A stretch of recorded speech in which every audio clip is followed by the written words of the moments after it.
webcam biasa, webcam biasa kot, web laptop. Cam laptop, kamera laptop.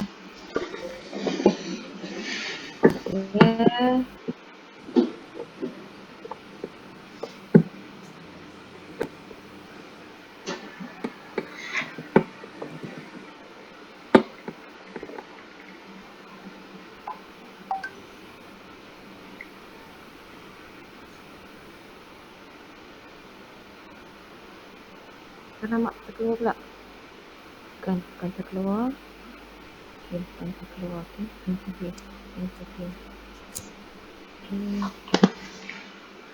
Terang interview.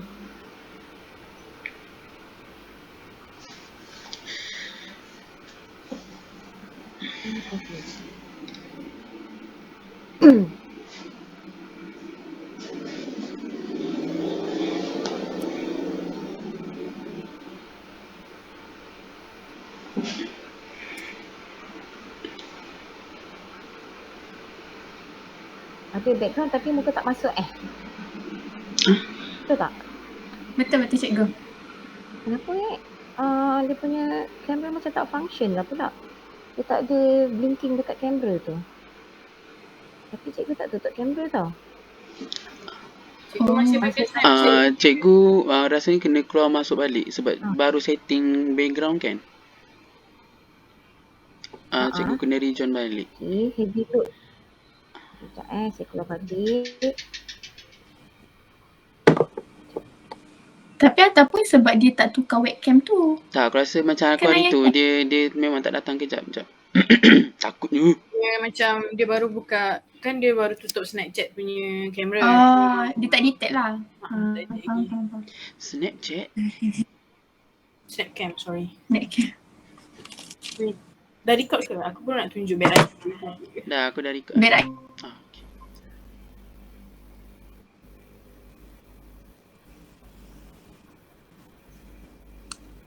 Alamak, serius lah. Apa tu? Dia punya kamera tak function lah.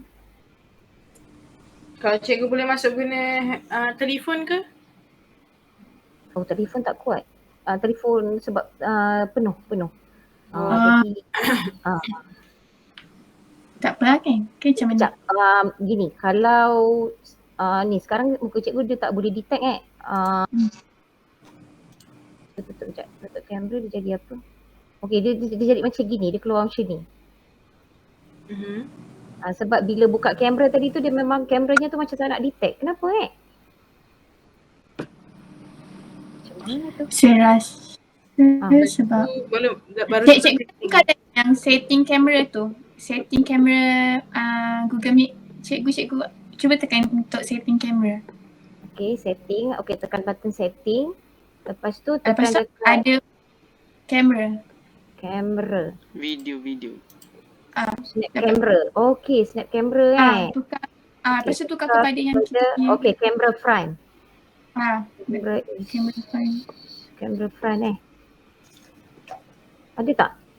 Ada tak pula tak buka kamera ni macam mana dia nak tu kan? Tapi kan before this tak pernah tau ada masalah macam ni. Okey. Betul. Snap cam. Barulah nampak weh. Okey. You all macam serius sangat dah. Takutlah pula. Kita santai je. Kita santai. Santai Oh, ni ada record Ada. Ada record. Okey, nanti cikgu nak minta recordnya. Sekejap. Allah. Kejap. Oh, hai.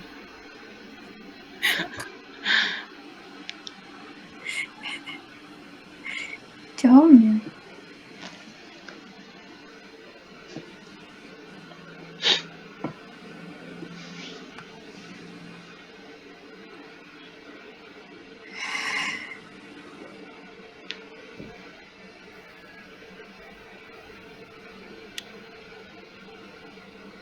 Okey. Sorry. Okey, tak apa cikgu. Okey. Mula sekali kan cikgu nak minta maaf lah sebab dalam 2-3 hari ni memang sibuk. Lepas tu ada tugasan rasmi menanda, tapi tadi baru dapat good news lah. Penandaan kami dilanjutkan tempoh sebab kalau tak besok, jadi memang masa you all ajak interview ni, ya Allah rasa macam nak hitam nak apalah, sebab semalam pun tengah ada baru lepas live untuk sekolah punya, so kita orang memang ada rehearsal apa semua, jadi macam bukan tak nak bukan tak nak selalu untuk engage dengan Ian, tapi masanya berebut-rebut. Sorry Ian Tak minta apa. maaf sangat-sangat. Jadi bila pagi tadi tu sebelum Ian contact tu dapat berita dilanjutkan tu, sangat ni lah. Lepas tu tengok soalan, alamak, soalannya rasanya macam bukan cikgu lah yang layak untuk menjawab soalan-soalan yang diberi ni. Ya Allah, soalan itu macam untuk cikgu-cikgu yang sangat hebat lah. Itulah. Hebat. Hebat. Biasa je. Okay. Kita boleh ready? Boleh. Okay, boleh. Cuma Okay. pesan cikgu terbalik. Cuba you all. Betul cikgu kata. Dia memang macam tu. Dia macam tu cikgu. Oh, okay. Kita Alright, I faham. So, I nampak terbalik, tapi you all nampak okay. betul cik. Betul. Alright, okay. Okay. Assalamualaikum warahmatullahi wabarakatuh dan selamat pagi kepada Cikgu Salasila Khairullah. Seperti yang cikgu tahu, kami merupakan pelajar Universiti Pendidikan Sultan Idris dan kami diberi tugasan untuk mewawancara insan guru profesional, dan kami memilih cikgu sebagai guru bidang iaitu guru biologi mengikut kami punya bidang lah. Okey, jadi sebelum tu saya ingin perkenalkan diri dulu. Nama saya Ayana binti Abdul Rahim dan dua orang lagi adalah rakan saya iaitu Muhammad Amin bin Ibrahim dan Azan Amira. Jadi cikgu dah bersedia ke cikgu? Nak diwawancarakan? Okey. Kita wawancara dalam keadaan yang santai lah. Okey, tak apa cikgu. Boleh insyaAllah. Okey cikgu, sebelum tu soalan yang pertama, seperti yang kita tahulah kita pun dalam dunia pendidikan, jadi boleh tak cikgu ceritakan kepada kami sedikit latar belakang cikgu dalam dunia pendidikan ini? Dipersilakan cikgu. Terima kasih kepada siapa tadi? Amira. Alamak, betul. Ayu Anani. Suka-suka tukar nama. Okey. Sikitlah tentang latar belakang cikgu. Sebenarnya cikgu mula berkhidmat pada tahun 1999, 1 hari bulan 7 di SMK Tanjung Datuk Pengerang. Jadi itu adalah tarikh pertama cikgu mula berkhidmat di sekolah lah. Tapi sebelum tu perjalanan cikgu macam ni lah. Selepas tamat SPM, cikgu terus dimatrikulasi UPM 2 tahun dan terus disambung dengan Bachelor Sains Pendidikan selama 6 tahun. Kemudian first posting tu terus ke Pengerang. Kalau dulu nak ceritakan tentang keadaan Pengerang ni, bukan kira sekolah pendalaman tapi sekolah betul-betul di tepi pantai.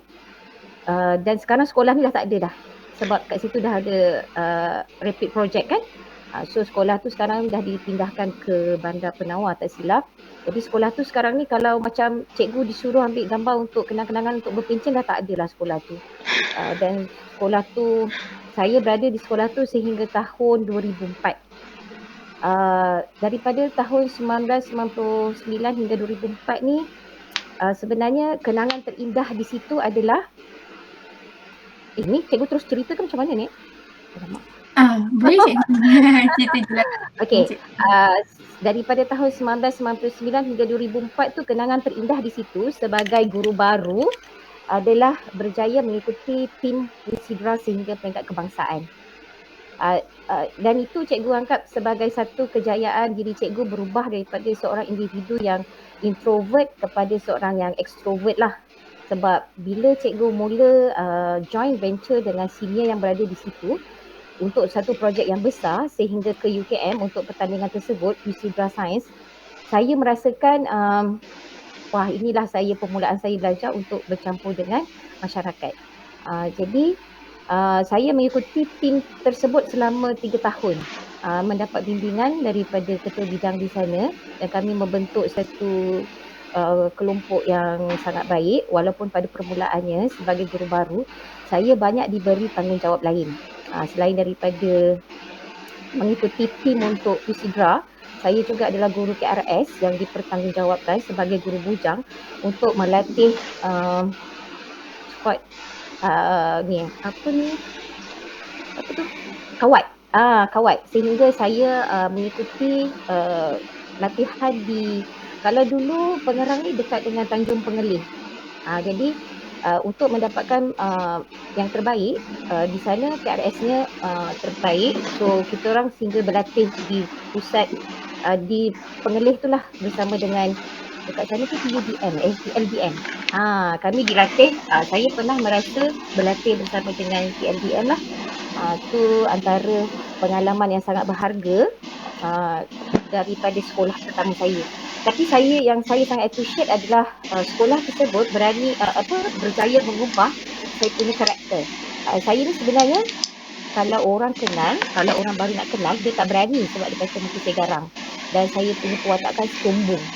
Saya ambil berat apa yang dikatakan oleh rakan-rakan sekeliling dan juga pelajar tentang karakter saya, iaitu muka sombong, belagak.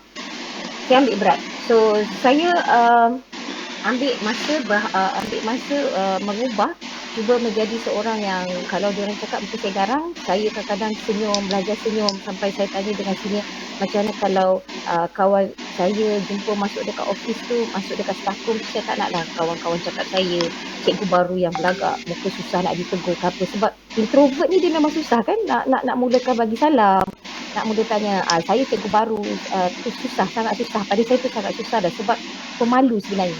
Masa saya belajar seperti kamu semua ni, saya tak ada pendedahan untuk interview cikgu-cikgu yang dah pernah bekerja, tak pernah ada. So, saya keluar daripada bachelor pendidikan tu dengan adalah pendidikan untuk di dalam kelas saja, tapi untuk kita ada pengalaman bersama dengan guru senior tu semasa saya praktikal tu ada, tapi tak adalah mendalam sampai kita boleh interview dia macam mana tu, tak adalah, saya tak ada buat tu. So masa first sekolah tu lah saya belajar semua tu, tapi yang paling saya belajar itulah saya nak ubah dulu muka saya daripada garang. Lepas tu orang cakap saya ni susah untuk ditegur sebab perwatakan saya tu, dan macam mana saya belajar nak inilah nak bagi salam apa semua, saya belajar dekat sekolah tu. Itulah yang sangat saya terima kasih lah dekat sekolah pertama. Kemudian pada tahun 2004 hingga sekarang, ni adalah sekolah kedua saya sehingga sekarang. Saya bersyukur sebab Allah makbulkan doa saya. Saya daripada form 1, saya memang tak duduk dengan mak saya. Saya budak asrama. Kejap, mama tengah kerja. Nanti mama kena cari. Kejap. Allah.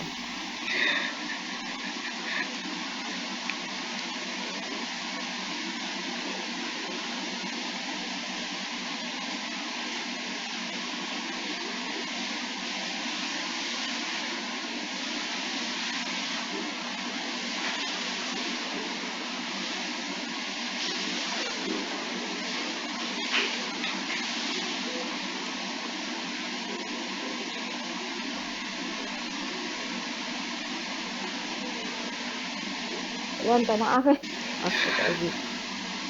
Betul, jadi sampai sekarang di SMK Datuk Sulaiman ni, saya bersyukur sebab saya dapat balik ke kampung lah. Dikhidmat kat kampung, tapi orang kata tak seronok lah sebab saya baru beberapa tahun di perantauan dah balik dah. Tapi saya let go je lah, biarlah benda tu kan. Sebab pada saya sebenarnya kat mana pun kita berkhidmat, kalau kita boleh perform, kalau kita boleh bagi sesuatu untuk orang tu dan juga untuk kita mengubah diri kita, tak kisah kat mana kita ada. Sebab suami saya pun sebenarnya daripada sekolah pendalaman. Sekolah pendalaman ni pun kalau tak kaleng-kaleng orang ni, dia punya dugaan tu sangat teruk lah. Jadi saya bersyukur dekat Datuk Sulaiman ni, latar belakangnya sehingga sekarang itulah. Hingga sekarang saya adalah seorang guru JIS, guru ikon sekolah, ketua panitia BDG. Itu je lah dua yang cikgu boleh share tentang setakat ni jawatan yang cikgu ada lah. Okey, terima kasih cikgu. Jadi seperti yang cikgu tahulah, setiap permulaan kita mestilah ada macam orang kata first step kita ataupun boleh kata pendorong yang kuat lah untuk kita nak ke hadapan kan. Jadi boleh tak cikgu kongsikan apa sebab ataupun pendorong yang menjadi utama kepada cikgu untuk menjadi seorang guru pada hari ini? Okey, saya suka soalan ni sebab inilah juga soalan masa saya diinterview untuk masuk ke Bachelor Sains Pendidikan. Sebenarnya saya minat jadi cikgu ni memang daripada kecil. Daripada kecil saya tak pernah tadika tapi diajar sendiri oleh ibu saya. Mungkin sebab cara ibu tu mengajar di rumah menyebabkan saya ni suka menconteng dinding-dinding di rumah, mengajar adik-adik saya yang seramai, saya sempat jaga adik saya kat rumah 7 orang, adik-beradik saya 13 orang. So kalau mak saya suruh saya jaga tu, saya akan terus ambil kapur, saya akan conteng dinding rumah dan saya mengajar. So saya rasa ni memang passion saya lah. Walaupun mak melihat saya ni mampu lebih ke depan untuk sebagai, dia mendorong saya untuk menjadi doktor, saya taklah. Sebab sebenarnya pun bukan nak jadi guru bio, sebenarnya cuma nak jadi ustazah. Saya bila lepas habis darjah 6, saya memang merayu pada ayah saya sebab keputusan saya pada ketika itu memang layak untuk asrama. Saya memang minta masuk sekolah agama sebab saya memang bercita-cita untuk ke Universiti Azhar sebab saya memang nak jadi ustazah. Jadi bila saya dah masuk sekolah agama, Kolej Tengku Puan Mariam, sekolah yang pernah saya belajar ni sebenarnya sekolah-sekolah yang sekarang ni kalau nak ditengok kewujudannya tu dah tak ada lah. Kolej Tengku Puan Mariam ni dia dah, saya tak tahu jugalah, mungkin sudah ditukarkan ke bangunan lain. Dulu dia adalah sekolah yang kedudukannya sebelah gereja, sebelah sekolah konvent JB, dan dia sehingga tingkatan 3. So saya bersekolah di situ dan saya memang bercita-cita untuk meneruskan pengajian ke Universiti Azhar. Selepas saya PMR, saya masuk ke sekolah agama Mahat, sekolah agama Segamat. Kat situ saya terus diletakkan di aliran sains. Tapi pada ketika tu saya pun berusaha juga untuk tukar ke aliran sastra, tapi sebab masa tu orang sains memang sangat kurang, so pengetua tak bagi. Saya kata tapi saya memang minat bidang agama. Saya suka menghafal bahasa Arab, memang itu passion saya. Dan saya memang target saya nak pergi Azhar. Tak dapat. So saya diam dekat dalam aliran sastra tu, tapi saya tetap membawa jiwa saya untuk suka nak mengajar orang. Tapi bila subjek tu sukar untuk saya ni susah nak praktik untuk mengajar orang. Jadi lepas SPM saya dapat masuk matrik sains hayat. Jadi saya rasa sebab bio ni dia ada macam kaedah macam bahasa Arab dan juga untuk agama suka-suka menghafal ni, so tu yang saya ambil lah bidang bio ni. Jadi dorongan tu memang sebenarnya diri sendiri dah ada, kemudian kalau nak ikut daripada parents, dia orang suka suruh mengambil kedoktoran lah sebab dah hadang-hadang ambil bio kan. Tapi okey, masa tu pun dia punya pointer pun tak cantik sangat untuk pergi tu. Jadi saya ambil lah Bachelor Pendidikan ni. Tapi masa tu pun nak masuk pun susah, dia ada interview dia. Soalan ni lah yang saya dapat. Soalannya ada spesifik lagi kenapa nak jadi cikgu bio. Jadi saya jawab kerana saya ni suka benda yang mawujud lah. Bila kita belajar bio kan, kita mendalami kita punya anatomi. Kalau pergi pokok pun anatomi pokok kan. So itulah antara perkara-perkara yang mendorong untuk saya menjadi guru.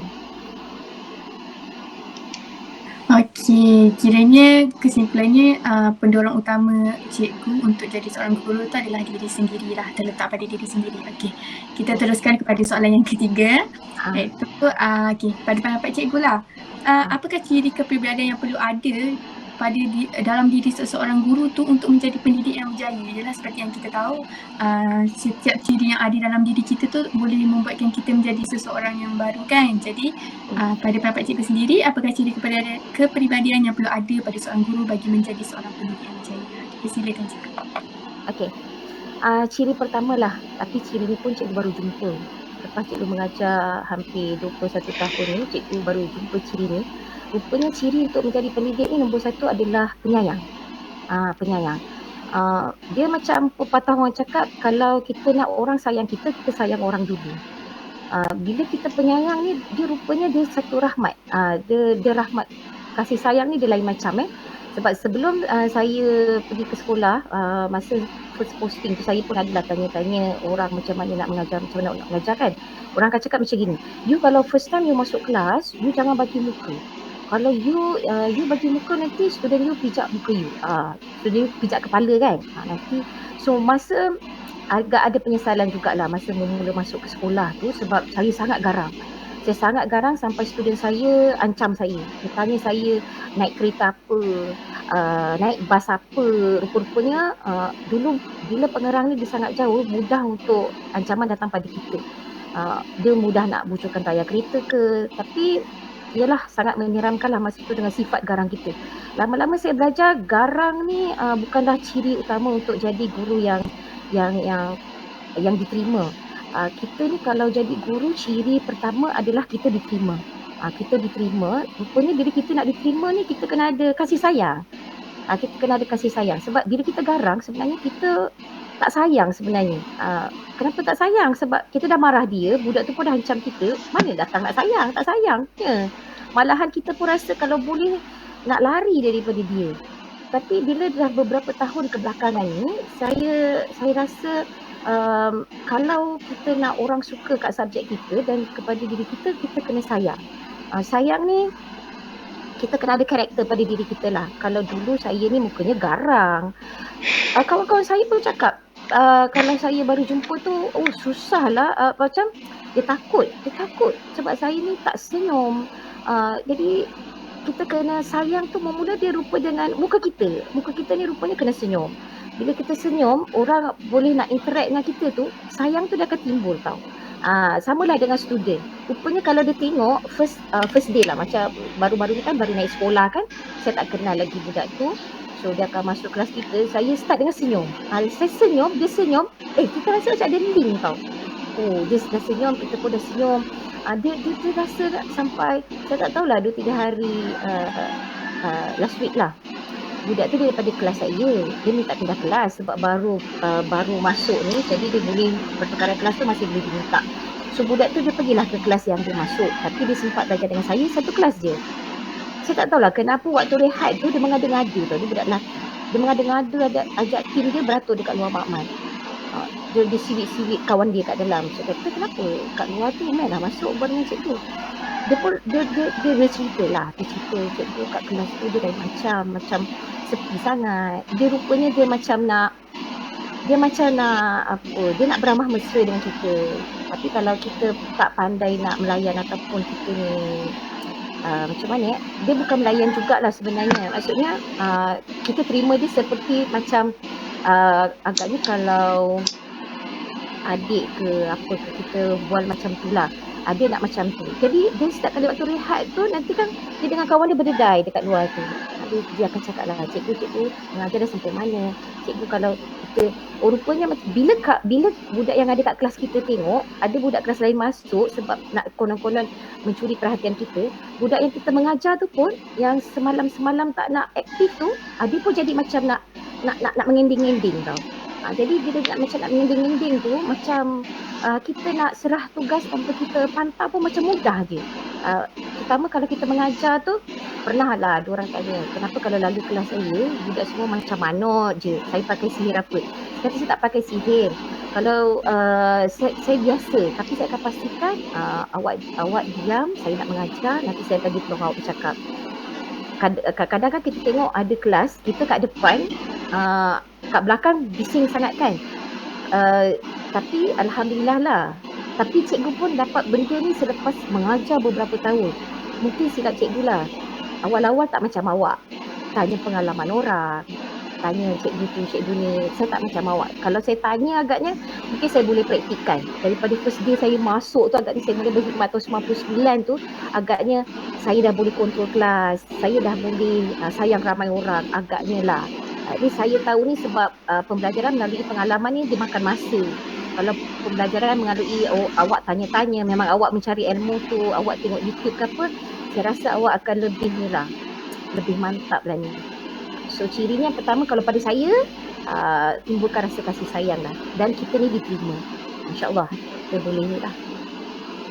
Okey cikgu, baiklah. Betul lah cikgu kata, kasih sayang tu macam benda yang paling utama lah untuk kita menarik seseorang untuk turut minat dekat kita kan. Sebab kalau tak ada minat tu, diorang pun tak akan bagi perhatian kepada kita sebagai seorang cikgu. Okey cikgu, seterusnya seperti yang kita tahulah, menjadi seorang guru kita memerlukan banyak sangat kemahiran dalam diri kita. Kalau kurang daripada kemahiran tu, maka kuranglah kita sebagai seorang guru. Jadi pada pendapat cikgu, apakah kemahiran yang perlu kita tingkatkan dalam diri seorang individu sebelum memasuki bidang perguruan ini? Okey. Cikgu tak menggunakan istilah dalam pendidikan lah, maksudnya macam pedagogi ke, psikologi ke apa ke. Tapi saya sebenarnya adalah peminat tegar bidang psikologi. Saya rasa saya ada perubahan pun selepas saya melanjutkan pelajaran dalam master saya. Saya ambil psikologi dan saya sangat tertarik dengan psikologi Islamik yang selama ini kita belajar dalam bentuk sekular. Kalau cakap tadi kemahiran apa yang kita kena ada sebagai seorang guru ni, jawapan saya simple. Kalau bahasa kampungnya tu kemahiran mengajar. Contohlah kita ada adik kan, adik kita ni tak pandai nak buat matematik 1 tambah 1, pembahagian 1/2 tambah 1/2 tu macam mana kan. Dia tengok benda tu kan sangat susah.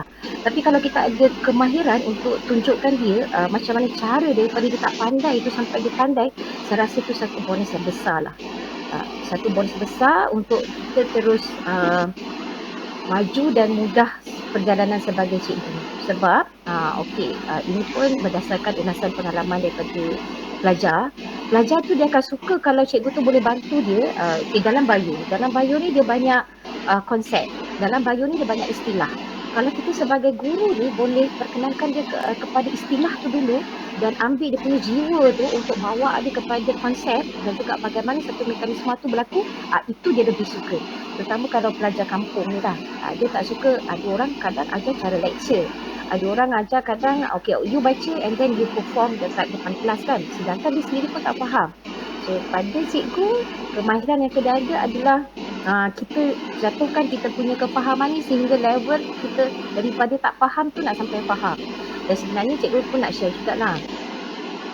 Kadang-kadang kenapa cikgu rasa, sebenarnya kami sebagai cikgu pun selalu berbincang tentang perkara kemahiran ni. Kalau dulu kami pernah cakap macam ni, you kalau masuk kelas, you dah cantik, you dah handsome, suara you dah sedap, you dah ada bonus. You dah ada bonus pasal apa? Pasal student akan tengok you. And then bila student nak tengok you, dia dah fokus. Bila dia fokus, you cakap apa pun semua dia akan serap. Tapi by the end, akhirnya kita orang dapati lama-lama kecantikan, kesedapan suara ni kalau tak disertai dengan skill, kemahiran yang you cakap tadi, student dia tetap sayang, dia tetap suka you tapi dia akan jauh daripada subjek you. Jadi so kita orang pun buat macam satu kesimpulan lah. Memang cantik tu bonus sebab budak boleh fokus, sebab kita nak fokus budak supaya ilmu masuk. Tapi kalau kita ni dengan rupa yang ada pada kita ni, kita ada skill, kita boleh bagi dekat orang, itu sebenarnya yang mahal lah. Mengajar dia daripada macam mana step nak bagi satu mekanisme tu budak tu faham, daripada kosong sampailah membentuk, akhirnya dia faham mekanisme tu macam mana dan dia boleh buat pula satu tayangan video ke, apa itulah yang cikgu rasa perlu. Okey cikgu, terima kasih. Soalan seterusnya, apakah usaha yang boleh dilakukan oleh seseorang guru bagi menjadi seorang guru yang mampu berbakti kepada masyarakat dan negara? Kiranya macam jelas sebagai seorang guru kan kita tahu kita punya tugas utama adalah mengajar. Tapi apa yang perlu kita tingkatkan lagi lah usaha untuk kita ni dapat lebih luaskan kita punya bakti tu kepada masyarakat dan negara. Cikgu, terima kasih. Okey, untuk usaha ni, satu cikgu nak cakap usaha mencari ilmu lah. Macam hari tu kita PKP kan, macam 2 tahun cikgu tak ada kerja dekat rumah. Tapi disebabkan ada satu sistem SPL KPM yang kita wajib isi 5 hari. Kalau tak, kita kena baca buku ke apa. So apa langkah yang cikgu buat? Cikgu selalu tengok webinar hampir tiap-tiap hari. Kemudian ada satu cikgu ni yang dia memang boleh keluarkan sijil SPL KPM, dia ada perkongsian amalan terbaik, memang saya ikut Dr. Saga. Dr. Saga kalau you pernah tengok dia punya YouTube. So jadi usaha tu pertama kita kena tambah ilmu kita. Pergi kursus susah sebab PKP tak dipanggil pun, kadang-kadang kita pun tak berpeluang untuk pergi. Jadi itulah melalui live ni. Kemudian usaha kita supaya kita dekat kepada masyarakat ni, macam cikgu, bila cikgu ikut live ni, ada seorang kawan ajak masuk YouTube. YouTube ni mula-mula sebab saya ni introvert, saya cakap susah kalau nak buat YouTube ni. Kalau saya nak perkenalkan diri saya tak suka ambil gambar. inilah masalah saya masa saya mula cakap kepada kita orang punya director besar untuk YouTuber punya akademi itulah. Saya kata masalah saya macam mana saya nak lulus tahap pertama YouTuber ni kalau saya kena tunjukkan gambar. Bagi ucapan saya adalah seorang guru yang akan susah sebab saya ni sangat malu. Tapi bila kita ada, tak kisahlah seorang ataupun dua kawan yang sama guru dengan kita kan, dia kata kita kena buat. Kalau kita tak buat macam ni nanti kita tak ada apa-apa perkembangan. So bila dia ajak buat, kita pun buat. Jadi saya pun rasa dengan bodoh-bodohnya tu, tak sesuai lah perkataan tu kan, dengan tak pandainya tu, saya pun buat YouTube yang pertama. Bila kita pergi further, akhirnya kita punya director tu, kita punya macam pengetua akademi tu, dia bagi tahu, okey cikgu buat ni sebab cikgu nak menyumbang kepada masyarakat. Kalau cikgu boleh hasilkan YouTube ataupun apa-apa benda ilmiah, cikgu akan mengatasi penyebaran ilmu, cikgu boleh mengatasi penyebaran bahan-bahan yang melalaikan seperti channel-channel lain di YouTube. So saya dengan kawan saya mengambil ni sebagai satu cabaran. Jadi kita menggunakan medsos untuk menyebarkan ilmu, tapi memang banyak kekurangan lah. Skills untuk buat video apa semua tu cikgu memang tak ada. Jadi conclusionnya, apa usaha yang perlu ada pada seorang guru tu adalah dia sentiasa minat mencari ilmu. Walaupun apa orang kata. Cikgu masa memula cikgu jadi YouTuber, cikgu perkenalkan diri di sekolah sebagai YouTuber, banyak orang mengata nak glamour lah, nak buat duit lah, apalah, macam-macam. Sebab benda tu memang nampak glamour. You masuk YouTube, satu dunia tengok muka you. Tapi sebenarnya tengok kita ni sebenarnya buat tu atas apa? Lagi-lagi kita ni menyebarkan ilmu kan. Jadi kita cakap lah kita menyebarkan ilmu untuk membantu masyarakat. So bila kita masuk dalam tu, cikgu boleh ada kelas tuition. Kita ni dikira sebagai sukarelawan. Jadi dah 3 kalilah cikgu buat dengan tim cikgu, tim Bayu, untuk present, mengajar sebagai guru tuition free lah. Itulah salah satu macam mana kita nak menyumbang. Lepas tu usaha kita yang kedua adalah menyebarkan kasih sayang. Bila terutama dekat cikgu punya locality ni, budak-budak kampung, diorang ni sebenarnya kalau nak cakap tentang kasih sayangnya memang sikit. Memang dia selalu mengending dekat cikgu dia lah. Maknanya taknya kalau dalam satu kelas tu kan, rupa-rupanya kenapa dia tak hadir semalam, tolong jaga adik dia. Mak bapak dia dah bercerai, bapak dia rumah lain, mak dia rumah lain. Ya Allah, teruk. So usaha kita pertama kita cari ilmu, yang kedua kita tolong sebarkan kasih sayang. Bila ada connection kasih sayang dengan ilmu, insya-Allah lah memanglah benda ni boleh terus maju ke depan lah usaha kita untuk mendidik anak-anak bangsa ni. Itu je lah untuk usaha. Akhirnya pelbagai usaha lah yang boleh kita jalankan, tak kira lah daripada dalam media sosial pun ataupun secara bersemuka kan. Okay cikgu. Jadi seterusnya adalah apa pendapat cikgu, apakah tugas sebagai seorang guru selain mengajar dan mendidik di sekolah? Adakah guru ni hanyalah sebagai seorang guru yang kita hanya jumpa di sekolah, yang mengajar, ataupun ada tugas lain yang perlu cikgu ni lakukan lah sebagai seorang guru? Okey, tugas lain alamak sebenarnya cikgu dah terjawab dekat atas pula menyebarkan kasih sayang sebenarnya. Sebenarnya tu tugas kita lah. Bila kita menyebarkan kasih sayang tu dia dah jadi macam kita punya kerja amal tau. Kerja amal tu macam mana? Nanti kan kita pergi rumah budak-budak yang kena, contohlah yang terdekat ni kan, kena COVID tu kita hantar bantuan tanpa siapa-siapa pun. Kita jadi NGO. Kita jadi NGO yang macam Mamat Viva tu kan. Kita pergi hantar rumah dia sebab mak dia telefon kita kan. Mak dia cakap, cikgu anak saya tak boleh keluar, saya tak boleh keluar, tapi ayam tak ada. Saya kata jangan keluar, awak dah positif kan, tak apa saya pergi hantar ayam.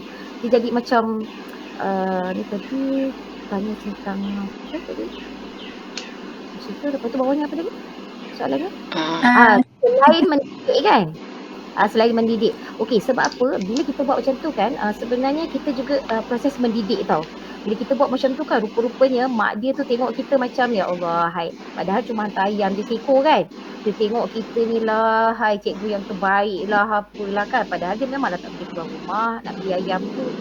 dia tanya, kemudian pun dalam masa yang sama dia pun cakap, cikgu awak ni baik, padahal dekat kelas paling garang, dekat Datuk Sulaiman tu paling garang kan. Dia cakap pula, cikgu awak ni baik, cikgu ni. Lepas tu anak dia sampaikan pula lah kat kita kan, dia cakap, cikgu kontak lah mak saya suka sangat kat cikgu. Kalau mak dia nampak kan cikgu dah ajar anak dia garang-garang kan, minta maaf lah mak dia nak kontak kita kan. Sebenarnya kesimpulan dia selain daripada mengajar dalam kelas ni, mendidik tu pun kita boleh buat dengan cara sukarela tadilah. Kita buat kecil-kecil amal tadi. Okey, baik cikgu.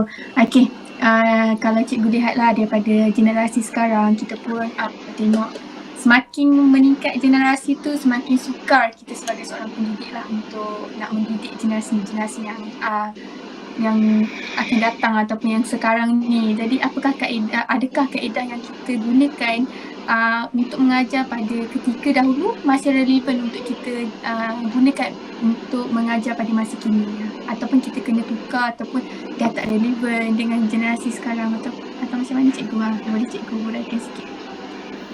Okey, kalau nak cakap kaedah dulu tu chop and talk. Maksud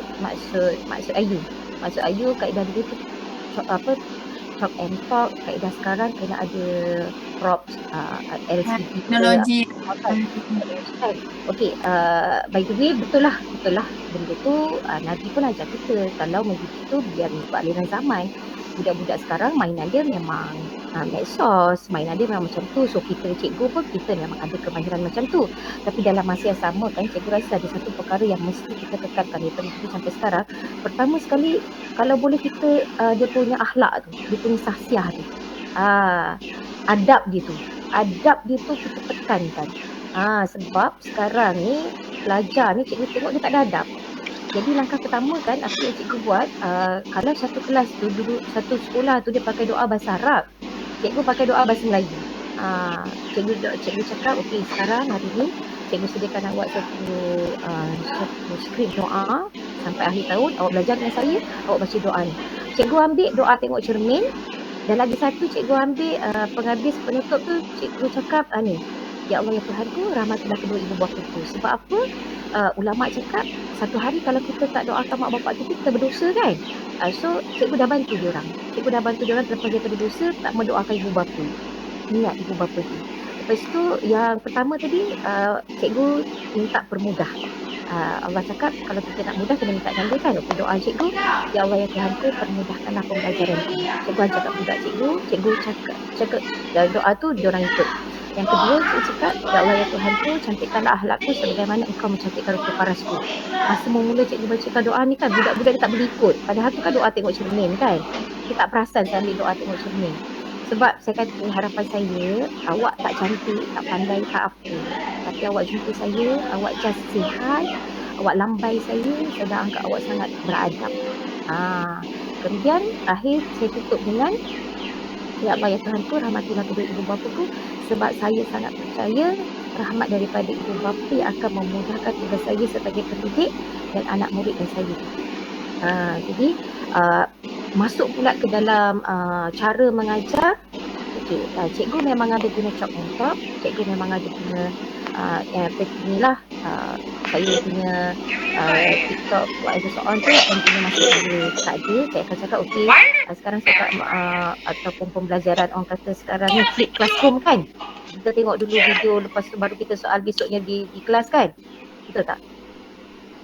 Macam itulah kan. Tengok video dulu, lepas tu budak dia dah dapat conclusionnya, besok baru dia present kat kita. Dan chop and talk tu memang ada lah. Chop and talk tu memang ada. Memang kena ikut aliran zaman lah. Supaya satu dia tak bosan. Yang kedua, kita sebagai guru pun kita sentiasa berkehendak kepada ilmu yang baru lah.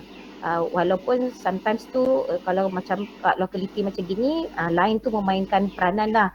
Kadang susah, kadang tak apalah, kita usahalah mana yang kita boleh buat dan yang kita boleh dapat daripada kawan-kawan kita lah. Itulah jawapannya. Okey cikgu, saya tertarik dengan cikgu cakap lah. Nabi Muhammad pun suka mengajar meningkat zaman kan. Okey. Okey. Yang seterusnya cikgu, apakah cara yang sesuai lah dalam kita mengawal emosi bagi mendekati pelajar-pelajar yang agak bermasalah? Sebab kadang-kadang kita sebagai manusia pun emosi pun tak stabil kalau kita berhadapan dengan orang-orang yang agak sukar. Boleh cikgu uraikan? Okey, mengawal emosi ni sebenarnya saya seorang yang panas baran. So bila masa tahun pertama saya mengajar, panas baran saya memang terkeluar semua. Tapi cuma satu yang saya rasa tak boleh okey tentang diri saya tak maki orang lah. Saya marah macam mana pun saya tak maki, tapi saya boleh sampai tahap paling dusting. Ui, teruk. Kalau saya ingat, saya rasa saya tak patutlah buat macam tu, saya tak patut. Sebab bila kita dah makin lama mengajar ni kan, budak-budak tu adalah beberapa orang budak yang macam cikgu-cikgu lain dengan cikgu-cikgu lain dia sangat kurang ajar lah, tapi dengan saya dia okey, malahan dia ajak gurau-gurau lagi. Saya rasa itulah agaknya sebab bila saya mengubah diri saya, secara tak langsung emosi tu pun kita boleh ubah. Kalau dulu kita dengan muka masam, emosi yang kita nak barat tu dia memang akan ikut tau. Tapi kalau sekarang ni, kalau kita jumpa orang kan, dah nak bagi senyum, dah nak bertegur kan, takkanlah emosi baran tu nak ikut. Tak, dia tak ikut. Dia akan tinggal kat belakang. Yang akan ada adalah kita suka nak menyapa orang. Kita akan, awak macam tu. Dia akan datang benda-benda vibes yang positif ni dalam diri kita. So, cara nak mengawal emosi ni kan, untuk adik-adik yang mungkin atau cikgu supaya tak rasalah lambat sangat untuk jadi. Sebenarnya kalau kita ni boleh kawal emosi kita daripada muda ni, pertama kan, kita tak minta orang tengok kita dengan sangat tinggi tau, tapi orang akan pandang kita, orang suka. Orang akan jadikan kita sebagai pakar yang kalau susah hati jumpa kita. Macam seronok tau sebenarnya. Tapi saya rasa bila saya dah lama, kalau rasa macam awak ni kan sekarang kan, okey, orang suka nak cerita kat awak, orang suka nak tertarik kat awak kan, lebih baik lah. So, cara kawal emosi tu daripada pengalaman yang cikgu belajar kan, bila dah marah budak kat sekolah, balik kita ingat kita akan cerita kat kawan kita tau. Bila kita cerita kat kawan kita sambil terfikir juga, dia satu perkara yang memalukan. Bila budak buat perangai, kita marah tengking, kita berita, lepas tu orang sebelah pula dengar, cikgu sebelah pula dengar, lepas tu dia cakap, oh kau marah aku kan, kau marah budak kan? Kan macam dia pun kena marah kan, sebab yelah mana ada orang marah cakap slow-slow, sopan santun kan. Jadi kita rupanya bila kita sedikit baik diri kita malu. So jadi tanya sebenarnya macam mana cara nak kawal emosi ni dengan cikgu-cikgu senior. Macam mana dia cakap, rupanya dia punya kunci tu memang kasih sayang lah. Tapi dapat tu lambat. Kalau budak tu macam meragam sangat, macam kurang hajar sangat, kita cakap dia menganjing kan, kita buat dono je dulu. Lepas tu nanti masa dia dah orang lain dah keluar tu, kita panggil dia kan, dia cakap, awak menganjing saya ke? Dia memang macam nak marah kita tau. Cikgu cakap saya anjing, tak, saya tak cakap awak anjing, saya cakap awak menganjing kan. Lepas tu kan, dia macam dia nak kita layan-layan dia dengan cara kasar dia cakap sikit. Lepas tu cakap lah, tak baik buat macam ni. Tak baik buat macam ni. Cikgu pun macam awak cakap, cikgu pun tak boleh kawal emosi juga. Tapi kalau cikgu macam ni, nombor satu nanti cikgu tua. Kalau cikgu tua, awak tak suka tengok cikgu pun tak boleh ajar awak. Macam tu lah, juga lebih kurang. Tapi kan cikgu sukalah nak sarankan pada adik-adik ni kan, sebenarnya biologi dengan psikologi tu dia macam pertalian. Saya sekarang ni sangat percaya kenapa kita punya behavior ni banyak dipengaruhi oleh hormon kita. Hormon kita, behavior kita ni dipengaruhi oleh hormon yang kita baca dalam bio ni, dan dia akan bagi satu perwatakan untuk kita bangun tidur tu sebenarnya dia ada hormon yang nak kawal kita. So psikologi kita akan macam mana, tu yang orang kata tu kalau nak fahami kita, go to deep inside. Sebenarnya yang deep inside yang orang-orang kat luar cakap, yang tak ada belajar bio tu, dia tak faham bahawa itu sebenarnya ada satu proses kimia yang berlaku secara sengaja kepada diri kita dan akan menghasilkan kita punya appearance kat luar. Itu saja untuk yang soalan yang ni. Okey, kiranya macam itulah macam cikgu katalah, kasih sayang tu yang paling utama dah untuk kita mengawal pelajar yang agak bermasalah ni. Sebab kadang-kadang mereka pun macam perlukan perhatian kan sebenarnya, pelajar-pelajar macam ni ya. Okey cikgu, soalan seterusnya harapan cikgu lah kepada guru-guru yang akan datang, khusus kami semua ni. Apakah harapan cikgu untuk kami semua? Silakan cikgu. Okey, satu cikgu nak ucap tahniah lah kepada adik-adik semua, sebab kamu memilih satu bidang yang sangat mencabar. cikgu selalu cakap dengan kawan cikgu, kalau kita kerja dengan manusia ni, kita sangat complicated tau. Isu dia sangat complicated. Tapi kalau kita kerja dengan barang, kita geram, kita empuk, nampak dah kan? Buang ataupun bagi saja. Tapi kalau kerja dengan manusia, tak kisahlah siapa pun kita, terutama dalam bidang pendidikan ni, dia adalah satu pengorbanan untuk belajar, mencari ilmu dalaman tu. Untuk mendidik tu macam mana, nak berkongsi perasaan ataupun apa tu macam mana. Sebab orang akan cakap bahawa bidang perguruan ni adalah untuk escapism. Kalau dulu engineer kerjanya berat-berat, so masuklah cikgu. Kalau apa ni, banyaklah cikgu sendiri pun dengar lah, ada rakan-rakan cikgu cakap macam tu, guru ni sebenarnya adalah diorang punya pilihan yang terakhir kan. Tapi jangan, cikgu nak ucap tahniah pada awak dah percaya sampai ke tahap ni, satu tahap yang Masya Allah, susah sebenarnya, dan kita punya jariah tu sebenarnya sampai ke mati. Jariah kita tu sebenarnya. Kalau kita ingat jariah kita, kita akan ada inner motivation yang sangat tinggi. Sebab kita ingat jariah. Jariah ni nak buat susah. Kalau tak ada duit, susah nak ulur duit. Tapi kita senang, sangat simple. Lepas tu, harapan cikgu kepada awak semua, teruskan usaha mencari ilmu, teruskan sebarkan kasih sayang, dan terus melakukan perubahan pada diri kita. Sebab kalau kita nak ubah orang pun sebenarnya kita sendiri kena berubah dulu.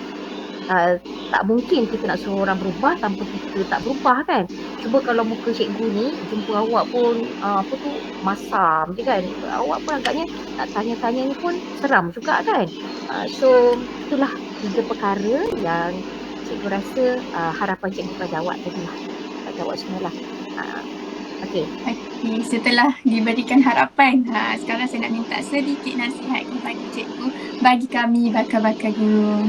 Nasihat sikit-sikit pun tak apa. Silakan cikgu. Okey.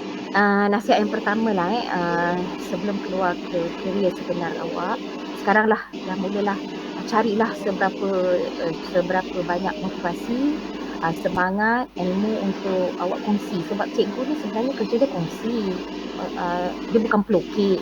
Dia tak boleh jadi pelukis, dia tak boleh jadi orang yang jumud, dia kena move on. Kalau dia kena itulah, so lepas tu bila dah bekerja nanti, pertama bila kita nak berhadapan dengan kita punya klien, cara pemakaian kita itu sebelum kita berjumpa orang. Yang kedua adalah cara percakapan kita, cara kita berhadapan dengan rakan sekerja.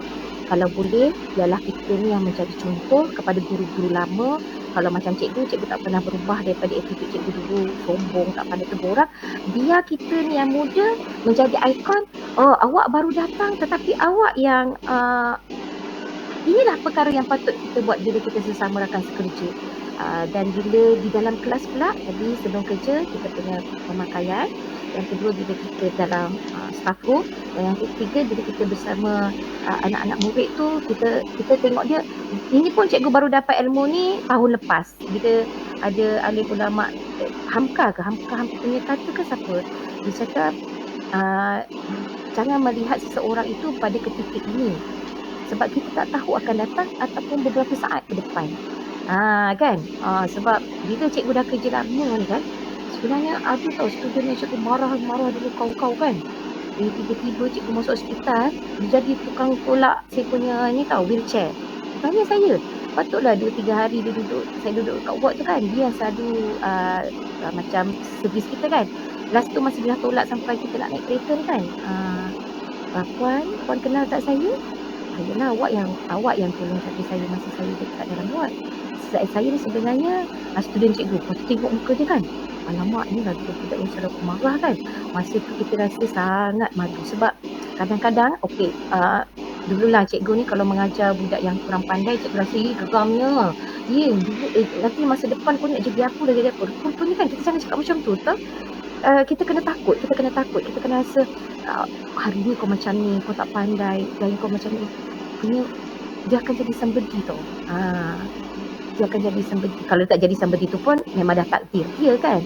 Tapi bila dia jadi somebody, lepas tu at the end dia pulang balik kat kita kan, dia jumpa balik kat kita, masa tu kan kita rasa ya Allah, malunya aku. Kita bukan malu kat budak tu tau, kita malunya aku sebab ya Allah, sebenarnya cikgu ni satu kerja yang orang kata ya Allah, takut tau. Dia macam Kalau awak buat tak baik, awak terus dapat balasannya on the spot. You hina anak-anak orang, you akan dapat sesuatu yang tak baik macam itulah. So nasihat cikgu nanti sebelum jumpa dengan pelajar kena ready. Memang pelajar tak semua baik seperti yang kita jangka. Memang pelajar akan ada dia punya yang habit-habit dia tertentu, tapi kita awal kita masuk ni kita kena cakap kat diri kita pandang dia sekarang macam ni, kita tak tahu akan datang macam mana. So itu cara kita nak pujuk hatilah, sebab orang muda ni sama lah macam cikgu kan, ada barannya, ada cara tak tahu nak kawalnya kan. Tapi awak bagus, awak dah cari sana, cari sini. Kalau awak ada peluang untuk belajar, awak belajarlah yang psikologi Islamik tu, ya Allah. Sangat nice untuk kita. Dia seperti satu keindahan ilmu yang kita boleh aplikasikan pada klien kita, pada student kita. Macam dia seolah-olah kan kalau dekat dalam ilmu tu dia cakap you akan jumpa orang macam ni, kita akan jumpa tu dalam kelas kita. So kita gunalah ilmu tu untuk settlekan masalah tu. Itu lagi. Ini abang yang handsome ni siapa nama dia? Macam muka pelakon. Tadi tengok dia macam muka pelakon kan tu ni. Mama Amin doktor. Apa dia? Mama Amin. Mama Amin. Ni yang macam suami siapa tu yang penyanyi yang tu.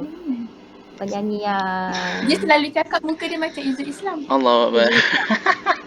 Tak, ini ada lagi satu suami penyanyi tu suami penyanyi siapalah. Alah yang selalu nyanyi lagu rap perempuan tu sekarang dah bertudung tu. Macam muka tu. Zizi Kirana. Macam ni kami tengok muka orang tahap-tahap dalam pelakonnya tu memang okey, cikgu cakap. Macam Ayu pun dah ada satu bonus tau.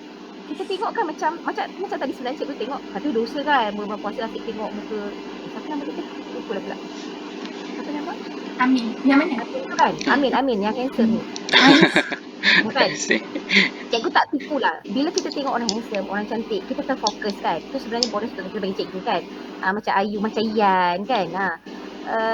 Kita gunalah kelebihan tu. Awak dah ada kelebihan tau. Sekarang cikgu dah beberapa tahun baru cikgu gunakan kelebihan macam cikgu suka nyanyi. So cikgu praktis nyanyi. So bila contohlah ada budak tu nama dia Iman. So cikgu akan cikgu tak panggil dia Iman, cikgu akan Iman tak dapat diwarisi. Cikgu kan budak tu kalau dia tak bangun dia malu. Saya dah nyanyikan ni. Takkan dia tak bangun. So dia akan bangun. Walaupun kita tahu Iman dia yang paling mencabar. Kadang-kadang orang yang nama-nama macam tu dia mencabar tau. Dia tak nak bangun. Dia bising dalam kelas. So kita nyanyi macam tu.